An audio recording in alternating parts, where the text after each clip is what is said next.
Prince Albert, Saskatchewan, Canada. And my vision for mission was to go to Peru, to Tarma, and Watercall. The church has been there 22 times, and Pastor Phillips is going to go again. And I have to tell you that I've never seen anyone accomplish as much as what she does when she's there. She works really very hard. So we're very lucky to have her do that. I found the people of Peru to be very quiet, very mannerly, very hardworking, they live in such poverty like I've never seen before. We would certainly condemn those houses in Canada.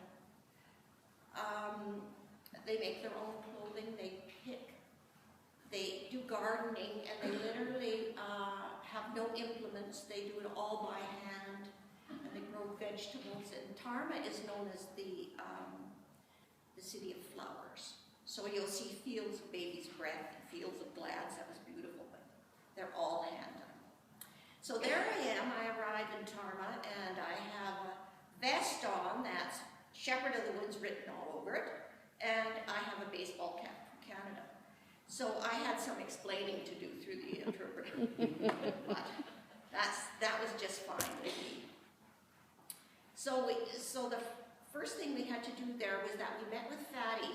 Fatty is the coordinator that agencies make requests to Fatty to what they would like done. So then we meet and we decide what can be done and what we could do.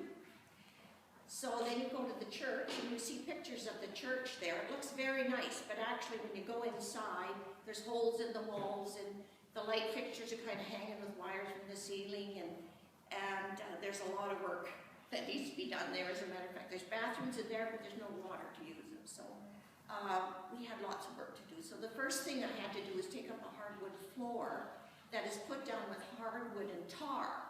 And we had to take this up because the roof leaked and it wrecked the wood. So it took us 3 hours of scraping the tar off the floor so the pastor could put new concrete down. We also painted a lot. I painted a purple kitchen with Fatty's daughter that's about 12. The rest painted this long hallway, which is actually going to be used for fellowship. And so that took a lot of our time. We also cleaned out 2 rooms and we put cupboards in there so that, because you have to store stuff because it gets taken. And we looked for water. Well, then we had Episcopal Sunday. Now, Episcopal Sunday is sort of a holiday for them. So we were in church and the soccer team came to church. So there wasn't a lot of room for us. But anyway, and then all afternoon we played soccer. I didn't, but everybody else did it. Pastor Phillips was the cheerleader, I think you can call her. So anyway, it's done in the lot next door because it's not paid for by anyone, and so we were able to use that.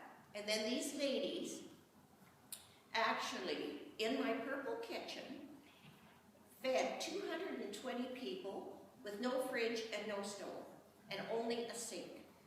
I can't believe how those ladies did that, but they took all the food home, cooked it, brought it all back in again. It was marvelous to see.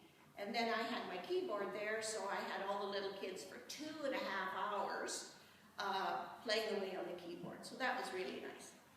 But the story I really wanted to tell you was that there was a principal in this that really wanted us to come and see this school. He wanted us to see what he had done with the money that you'd given him.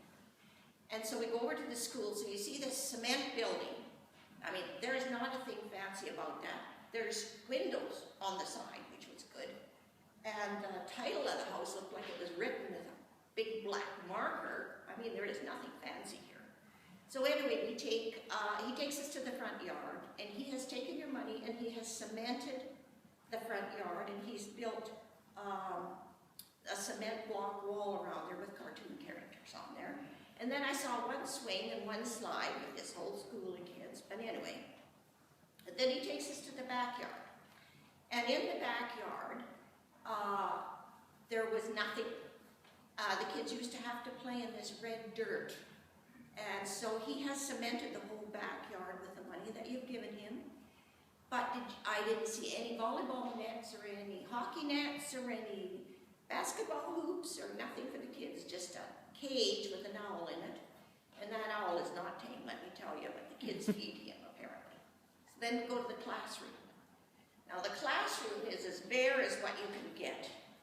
There is a blackboard all across the front, and the walls are bare.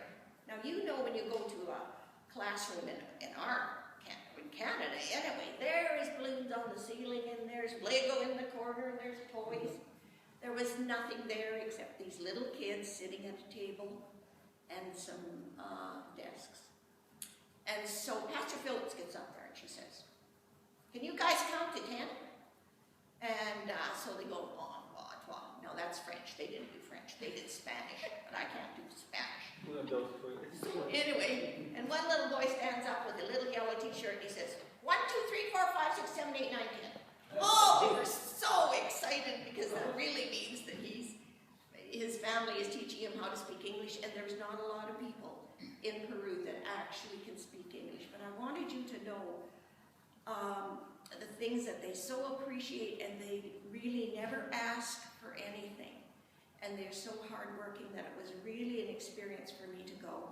It was on my bucket list to go to another country and help out. So thank you very much for that opportunity to go. And I have 147 pictures on my phone if anybody will, of Peru, if anybody wants to see them. Thank you very much.